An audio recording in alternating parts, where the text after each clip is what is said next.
Roll Tide, everybody, and welcome to Cover Crimson with Clint Lamb. I'm Mick Gillispie, brought to you by Pearl River Resort. Look, I got my Dancing Rabbit shirt on, see? Actually hanging out here in Greenville, Mississippi with the crew, including Steve Azar. So maybe we'll get into that a little bit. But I know you guys are wondering about Alabama and the recruiting game because things are picking up. We're going to talk about that on today's show and more, including kickoff times, which I'm excited to talk about. All right, let's go. Roll Tide.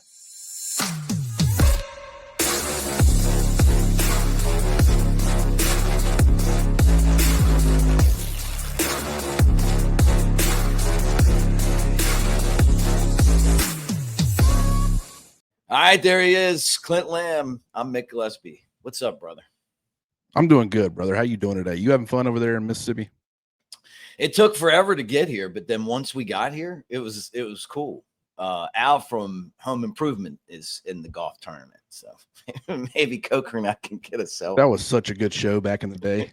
God, it was so good. Man, that's unlocking some core memories right there. Yeah, Tim Allen's career's gone pretty good. He's been all right. Yeah, he's done well. Okay. Well, look, anytime Hayes Fawcett starts throwing stuff out there, you better pay attention. And he thinks that Alabama's going to get 3 commitments here soon. This recruiting class has been elite, but it's been small. I mean, we're at 6 guys, but 6 elite guys. I feel like they've done a lot of work making sure that the people that they go out and recruit not only are great players, but also fit the culture. So I'm sure that that's what these 3 guys are going to represent. Yeah, I think it's been more about quality rather than quantity. Mm-hmm. Doesn't mean that they aren't going and targeting some lower rated recruits. I say lower rated doesn't mean necessarily less talented. Right. Sometimes the recruiting rankings don't get it right, and Latsier Brooks is a perfect example of that. But, I think that they're being more choosy. I think in this NIL era, you've got to get the guys who fit your system. You got to make sure you're competitive from a financial standpoint. You've got the transfer portal that you need to worry about. If you go and spend all of your money getting a ton of guys from the high school ranks, well, then when you go to try to get some key pieces out of the transfer portal, maybe you don't have the funds available to be able to go target those kinds of guys. So I think it's more of learning a balance between both situations and understanding that the transfer portal does come later, but you're definitely going to want to spend a little bit of money over there. Alabama, to me, they haven't had a ton of significant needs as far as the transfer portal, especially in the spring window. But in that first one, I mean, they added some key pieces. Didn't really spend like a ton of money. It wasn't like they were going after the top guys at, a lot of these positions, but they did spend a little bit of money. But right now with Hayes Fawcett tweeting out what he did yesterday, which was the elephant emoji and then ×3, X3, means Alabama. He's expecting Alabama to get 3 commitments. A lot of these recruits, they go to Hayes Fawcett. They let him know they need a graphic made. So he gets made aware way ahead of time that guys are going to be committing. And sometimes I think a lot of people thought, okay, 3 commitments are coming yesterday. None of them happened yesterday. Mm-hmm. And I think some people were disappointed. It's more so he's giving you a heads up that it's coming. And we've seen it with, Oklahoma. He did this a few days ago. I want to say on like the 8th or the 9th. He did the Oklahoma ×3. And I think this was on the 8th or the 9th, and he still has only posted 2 of those commitments. So some of them might be that they have a commitment date coming later on.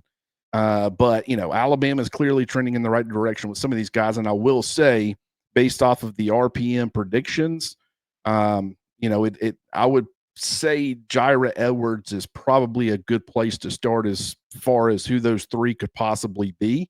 And then I think 3-star wide receiver Brian Williams, who I'm sure we'll be talking about here in just a minute, he would probably be another one that I would be keeping an eye on. Now, this isn't I don't have any inside information on the recruiting front. I'm not telling you anything that's guaranteed to happen. I'm just telling you with where things have been trending with certain players, those feel like 2 pretty safe bets. That third one, as far as my guess, could be a number of different players, but we'll go ahead and talk about Edwards and Brian Williams.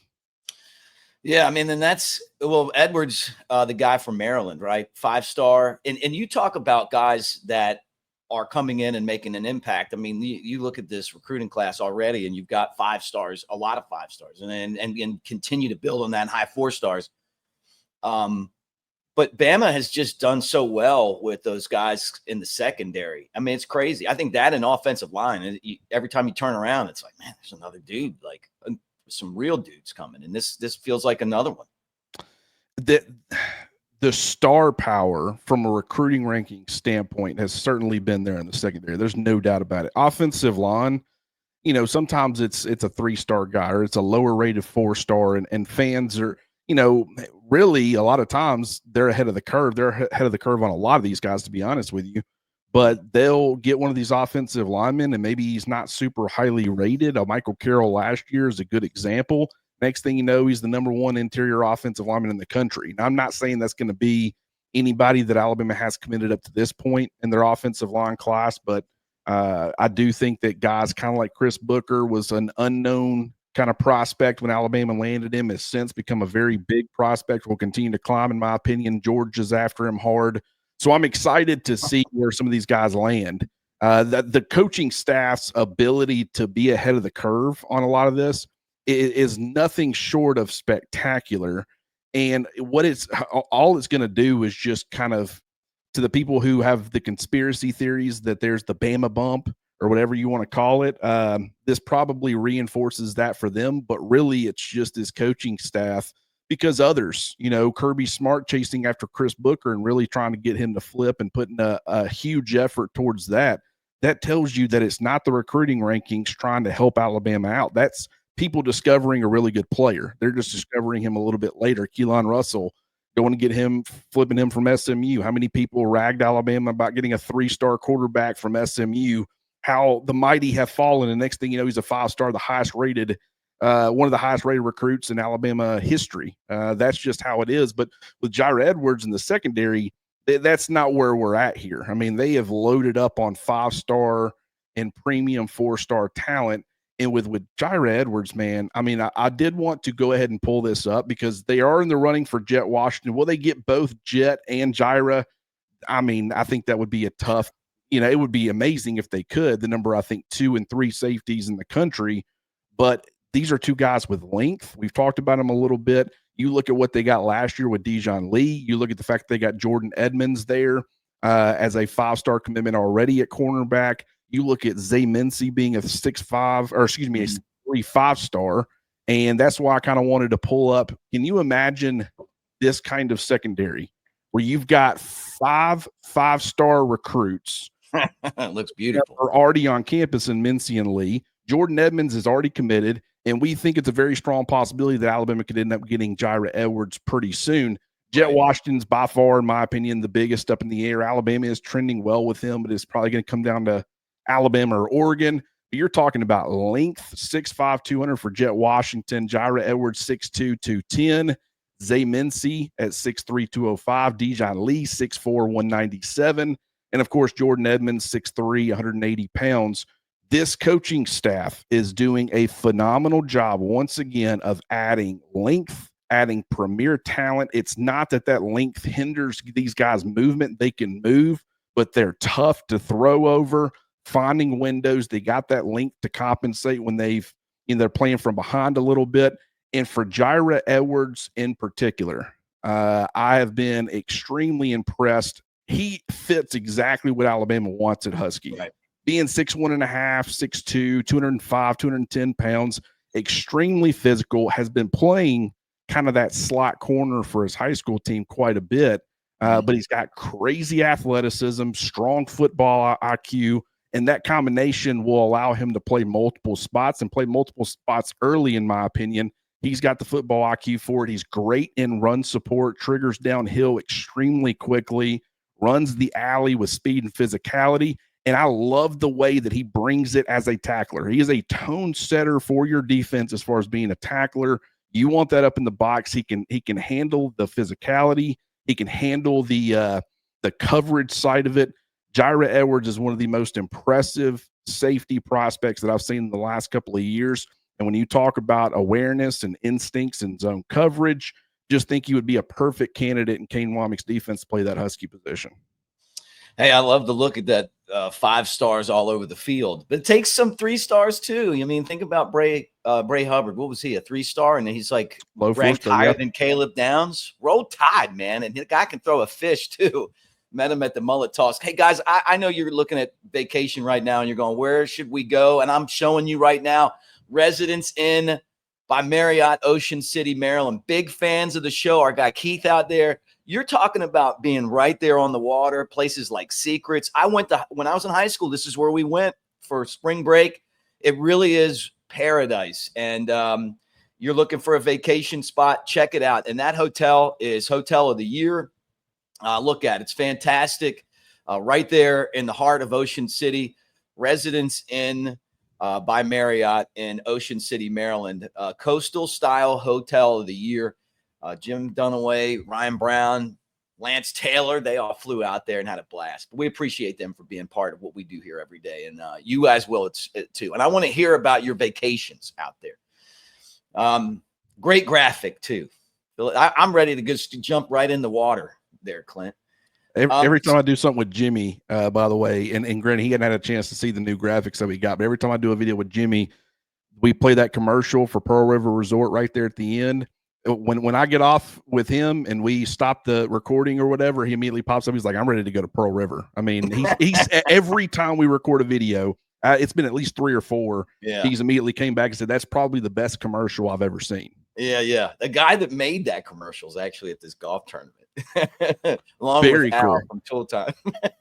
It's loaded with celebrities. This guy, Al, I mean, I would say Al's probably not as big of a name as Mick Gillispie nowadays, but he's a nice. I don't want to even want. I'm not going to take shots at him. I don't want to call him a B list. He was part of my childhood, so he deserves a lot of respect. Very, very famous show. One of the best shows ever, by the way. Oh, it's such a wholesome show. Yeah. So we'll keep an eye on the whole recruiting thing. I love it when you break down why a guy fits into the Alabama offense or defense, you know, as a high school guy, and you look at him and you're like, hey, this is what so-and-so brings to the table. Here's why he would fit in. And you know, we just did that a little bit. And so much is fluid here. So things can change, but I love it when you do that. Well, you've got the 5-star side of it. But then what I love is I go and I watch a guy like Brian Williams, who is the 3-star receiver from Lake Mary or out of Lake Mary in Florida. And, you know, he's got the length and he's seen an uptick in his recruitment since he dominated the Under Armour camp here recently. And you've seen Florida, Penn State, I think Notre Dame, Kentucky is a place I know he's planning to visit. But I think the 3 main competitors for Alabama for his services are Florida, Penn State, and Kentucky. But when you look at this guy, like 6'4", 185 pounds, got the length that you look for, elite length, solid bend to complement that length. I think that's probably something that I was a little bit surprised at. Good at getting in and out of his breaks, reliable hands, can win vertically with the size, the length, and the speed. And as I was watching him, Mick, I was actually reminded, him being that big bodied X receiver playing to the single receiver side when you're doing by a 3-by-1 looks, get him in isolation, throw it up, let him go get it, but also pretty good on the in breaking routes, better route runner than you would think for a guy who's 6'4". I was reminded of Isaiah Horton a little bit. And if you remember, you know, Horton was he was a lot higher ranked than Brian Williams, at least right now. But he was a lower rated 4-star, ranked in the 330 to 350 range, if I recall correctly. But you look at the offers, he ended up committing to Miami, but his other finalists was Tennessee, Alabama, and Florida. So you could look, and despite the fact that he was a lower rated 4-star, he had some premier programs going after him. Brian Williams is very similar, a little bit lower rated right now. Wouldn't be shocked if he ended up climbing, but I like his physical makeup, seems to have the right stuff mentally, and definitely seems to be a guy that the coaching staff is high on. So I like what he could potentially provide as a second wide receiver in this recruiting cycle. But they're going after a lot of big fish as well. Well, it's been fun. I mean, you can't base all of your recruiting on what the services want to rank someone. You know, I mean, like you got to find what you feel comfortable with. I thought that when give Lane Kiffin and those guys credit. I thought when those guys came in, they went after the wide receivers that they thought fit the system. And it turned out to be the best group of wide receivers that Alabama's ever had. Right. So sometimes they're 5 stars, sometimes they're not, but, but it is, look, it's exciting to win anything, and when you see Bama like at the top of the list for recruiting and trending in the right direction, and and you're like, okay, we're turning the corner here, which a lot of us have been kind of sitting back and waiting. Hey, when are we going to see Alabama kind of take over and in the recruiting game? And I feel like that time's now. It just feels like we're kind of starting to really get there. And I mean, so I want to go ahead and I guess get into this. You and I we were attempting to record yesterday, right? Mm-hmm. 2 days ago, you were traveling. I was having internet problems, stayed on the phone I went back and looked at least 2+ hours trying to get my internet. It wasn't like there was a power outage. I don't understand what was going on. I don't know if it was my street, but I didn't cuss a lot of people, but I was stern with a lot of people for over 2 hours. They kept sending me, and I couldn't. It's a nightmare dealing with customer service at a lot of places. But anyways, yesterday the video seemed to be messing up, or we thought that it was, and I thought it was my internet again. So we had to punt again yesterday, and then come to find out, I went back and listened to it, and it was doing it with us, but the playback was completely fine. So. Right.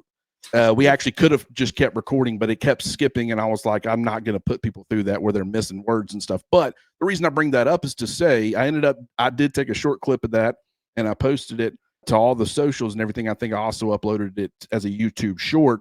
But you and I were discussing a lot of the recent RPMs that Alabama's been getting with, Jira Edwards, Brian Williams, mm-hmm. Xavier Griffin, back in April, they got RPMs for Xavier Crowell and Sedarian Morgan. I still think they're in pretty good shape with both of those guys. They're going to be coming in next weekend, but Alabama is really trending with a lot of guys. And when you talk about the in-state recruiting and the concern that people had last year, well, once again, said it yesterday, I'll say it again.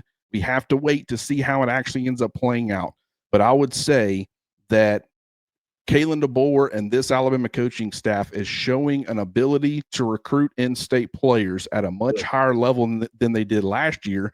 And I think it's nothing more than they've had the time to establish the relationships with those players in this area.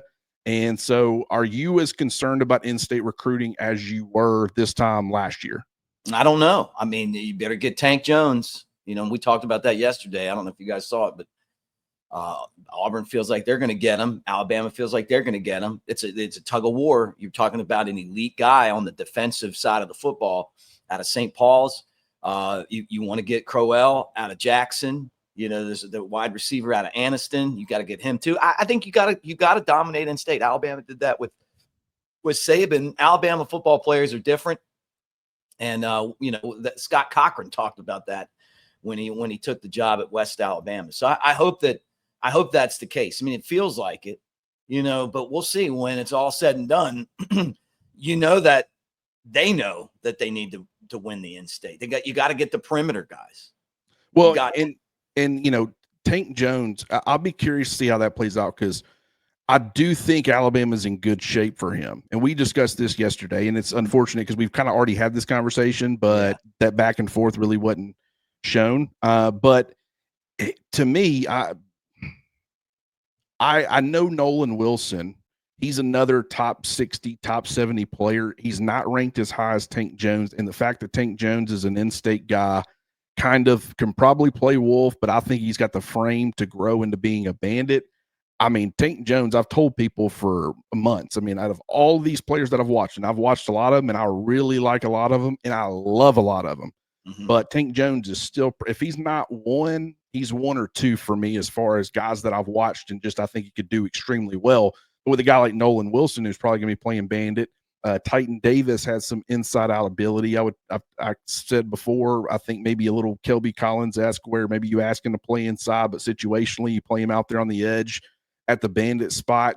If they land both of those 2 guys, where does that leave Tank Jones? I'm not saying Alabama would turn him away. He would not be a take. They would love to have him.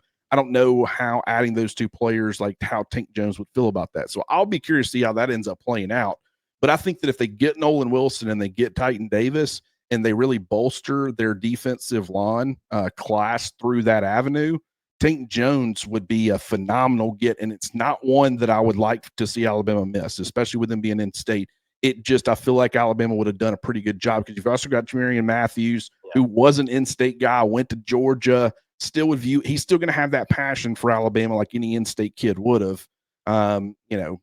Xavier Griffin, not from the state, but the guy grew up an Alabama fan. So I would say he's probably going to be pretty passionate about Alabama. So if they can land him, doesn't have to necessarily be in-state guys, but I agree with you. I think they're doing better as far as the in-state recruiting, but they're going to go find the best guys they possibly can that fit the system, fit the culture, check all those boxes. And Alabama's got some pretty good in-state kids this year. So that's going to be a huge part of Alabama's recruiting efforts in 2026. Guys, let me tell you, it's Father's Day. It's here. Use our promo code Crimson20, 20% off Rowback. They've got great Alabama stuff, but they got all kind of really cool shirts over there. I'm about to hit the golf course as soon as I'm done recording this, and I want to look good. And I'll tell you what, when I wear my Rowback, I do. Jake Coker loves his as well. Crimson20, use our promo code. Maybe you get some. Father's Day comes and they're like, hey, here's a little bit. There's a gift certificate, Dad. What can we get you? Go to Rowback. Birthdays, holidays, any days, and you just keep using the new email address. But don't tell them I told you. Get that 20%. All right. Here we go. A couple things before we get out of here. We got kickoff times for the first 4 games. Florida State 2:30 Central, right? Louisiana Monroe 6:45 on the SEC network, second game of the season. Wisconsin 11 a.m. Why are we playing 11 a.m.? So we can do it just the way they do it all the time. This should be a night game. Then the bye week. Then Georgia 6:30. Missouri's 11 a.m. down the road. We got Eastern Illinois at 1 o'clock. So, I mean, like, I'll tell you what I do like is for years it would be like we'd have to wait a week before the game to get a game time. Dealing with ESPN. Well, and the other thing with CBS, with ESPN, right? This is good. Well, and what I like about it is even the ones that don't have an exact time, like Vanderbilt on October 4th, has a flex next to it. And then you go and look at what flex means. The flex window is anywhere between 2:30 and 3:30 and 5 and 7 p.m. So it'll be somewhere between 2:30 and 3:30, or it's going to be a night game anywhere from 5 to 7 p.m. It's the same for Tennessee, South Carolina. LSU has been announced as a night game, so we don't know an exact time, but it's going to be anywhere from 5 to 7, which isn't surprising. Oklahoma's a flex, and Auburn's a flex. So, I understand that the flex window is probably still the most. I mean, it is what it's described as its flex. I mean, it's got 3 total hours that could start anywhere between those 2 windows. But that none of those are going to be 11 a.m. kickoffs, which we kind of knew anyways for a lot of these games. But at least it gives fans an idea of what it's going to look like. And so far, 1 p.m. for Eastern Illinois, 11 a.m. for Wisconsin, 11 a.m. for a road game at Missouri. I mean, Alabama fans won't be dealing with too many 11 a.m. kickoffs, especially against quality opponents. I guess that's not overly shocking, but it is at least worth mentioning. Yep. Well, I know for the post-game show, which a lot of you guys watch on here, it's a lot easier for us to plan now, knowing that, hey, Georgia, we're going to be up really late. So get your schedule set right now for that. And maybe they'll do another blackout. We'll yeah, I saw a poll. I don't know if you saw my Twitter. I saw it. It was fun. Okay. It was phenomenal. Someone, a Georgia fan, they did a poll on their Twitter asking Georgia fans, would you want Georgia to wear black again against Alabama? And 60% said no. And as soon as I saw that, my first thought, and that's what I tweeted with it, was time does not heal all wounds. That's the famous time heals all wounds. That is one that has not been healed yet or even close for Georgia fans. And the Alabama fans have some, I'm sure if they see 1 second around somewhere, they might get a little triggered as well. But Georgia wearing black, not going to lie, it's a good looking uniform. And it's unfortunate, but that would be, I don't think Kirby Smart's touching that as far as them wearing black in Athens this year. Final thing on the show today, and I can't wait to hear your take on this, but having Rhett Lashlee take a shot at Alabama. Keep taking shots at us, baby. Do it. Yeah, it was fun. It was meant to be fun, I guess. But he was on with the guys, the next round guys. Was that yet? I think it was the day before yesterday. Now we were planning on talking about this yesterday, but I'll read the quote. So they asked him essentially about getting put in over Alabama, and kind of how that felt, if I read that question correctly. And his answer was, obviously that morning when we got the news, it was really special. Pretty cool for my family, our staff, and our team. I kind of figured out shortly that I'm not sure if I was a more disliked person in the state of Alabama then or after the kick six. Either way, we were in and I was good with it. So decided to take a little subtle shot with the kick six reference. Obviously he was Auburn's offensive coordinator in 2013. Mick, kind of what's your reaction, or do you even have a reaction? I thought it was funny because hanging out with Shank on my other channel, Coker on this channel and that channel, and those guys, Ryan Anderson, all of those guys talk about the kick six, that they played it over and over and over and over and over and over. And Scott Cochran just beating those guys down during that summer after the kick six. Then they won the national championship. Then they won another one. Then they won another one. So hopefully we win another one this year. And then we got Gravedigger. So, I mean, I'm fine with it. Look, that's what makes the rivalry so great. I knew when I was watching him, though, that he didn't think he was getting in that day. Yeah. And it's because he shouldn't have got in that day. They didn't play a schedule good enough to get in. And I know Alabama didn't do themselves any service either by losing to Oklahoma the way that they did. Some of you are going to be like, thank God we didn't get in to get embarrassed. I think we would have showed up and played in the playoff. I don't think we'd have gotten beat down. We'd have been focused. But at the end of the day, they got in and we didn't. And it proved that the system's messed up. That whole playoff format was bad. And I don't know. Like, he actually seems like a pretty good dude. I liked him. But yeah, like, you don't want to playoffs, baby. You don't. I did go and listen to a lot of that interview. I would highly recommend. It's over on the Next Round's YouTube channel. Also, I think parts of it were posted on Twitter, which is where I saw, or at least came across this at first. But he mentioned that he did say the debate was between Alabama and SMU, and he said, I don't really think that should have been the debate. I think both teams should have been in. I would have been curious to have heard what he had to say further on that. Like, so who should have the debate been between? Yeah. Who should have gotten, was it Clemson that it just beat you? Because, I mean, personally, in a lot of ways, I agree. Even though you had the head-to-head and it just happened, that would have never happened. Was it Indiana? Solid argument there, but you got the Big Ten. Got to take care of those guys. But there was just a few things that I'm not – I mean, I guess I am returning fire, but understand that I'm doing it in jest as well. Right. He was 1-3 in bowl games / national championship games while he was at Auburn.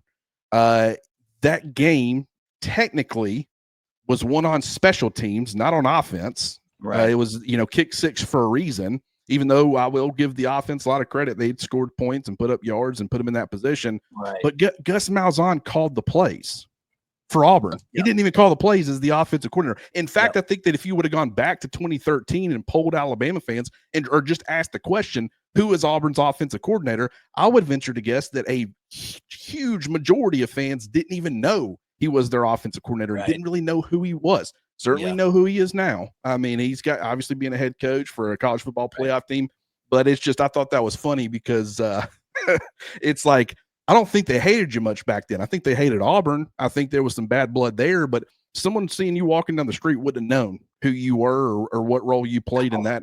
And I mean, am I lying? No, but the thing is that nobody cared about him. You're right. It was Alabama getting too conservative with leads in the fourth quarter under Saban. And that's a criticism that a lot of you guys will agree with us on. That was the one thing that I always hated about those Saban teams when he would get a big lead and then get really conservative. And then all of a sudden it was like we couldn't do anything. Like, and that game was we should have beat those guys by 2 or 3 touchdowns and just kept the gas on.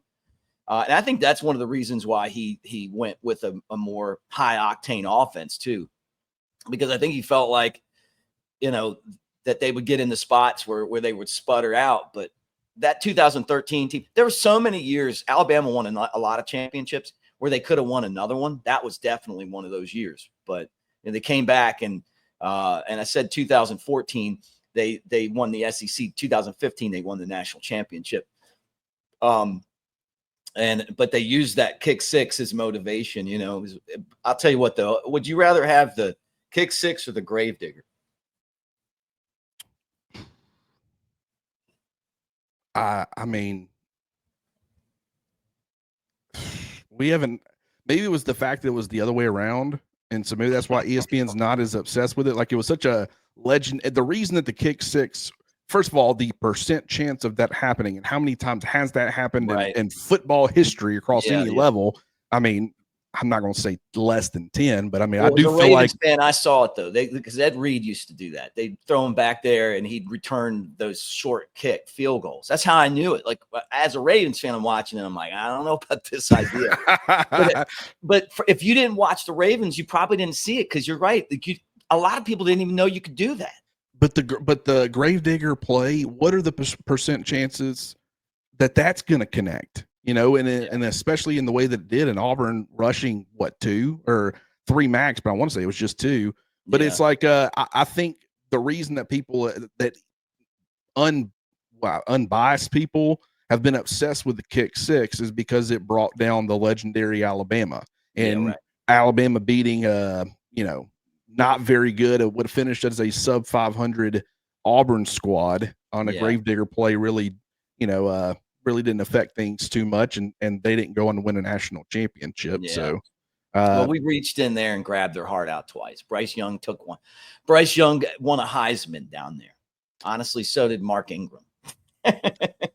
Or maybe got close to it. Is this when Ty Simpson or Ryan Williams, are they going to win their Heisman down there in Jordan-Hare Stadium? I would love it. I'd love it. I love it. I love it. It's always tough down there. And I was talking to an Auburn fan at the golf tournament. I don't care what the record is in that game. It really is the best rivalry. I'm here in Mississippi, and I hear people, they're like, well, I like State and I like Ole Miss. And I'm like, in our state, nobody does that.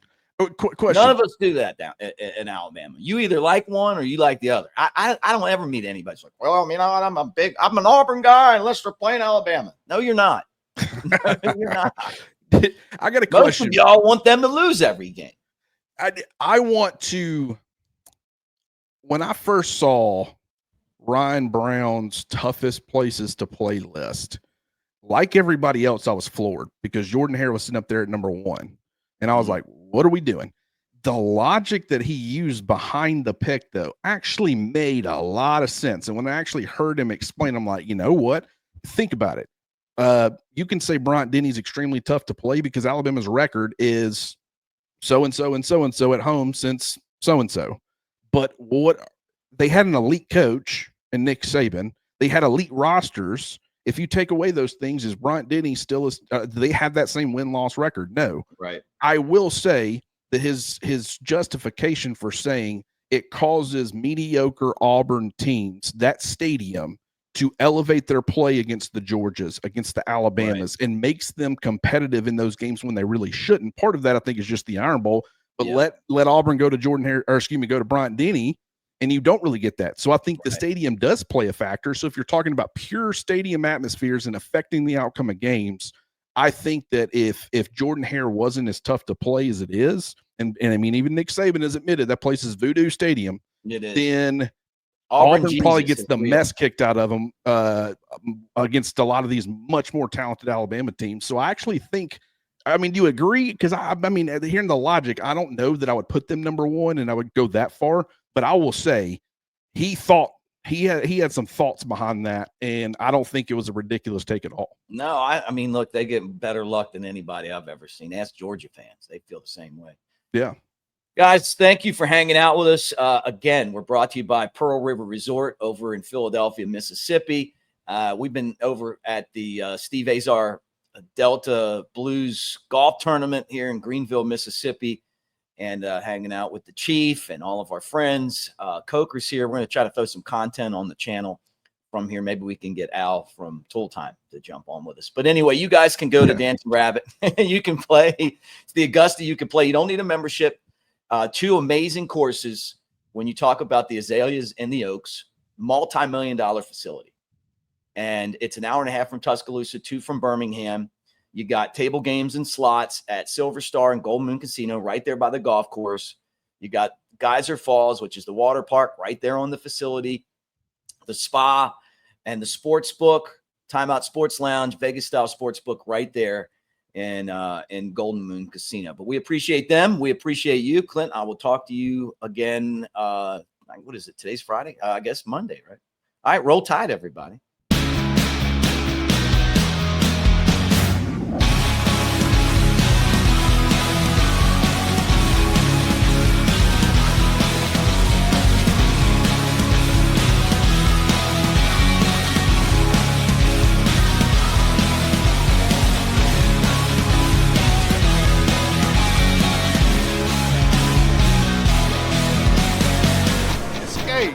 To Pearl River Resort.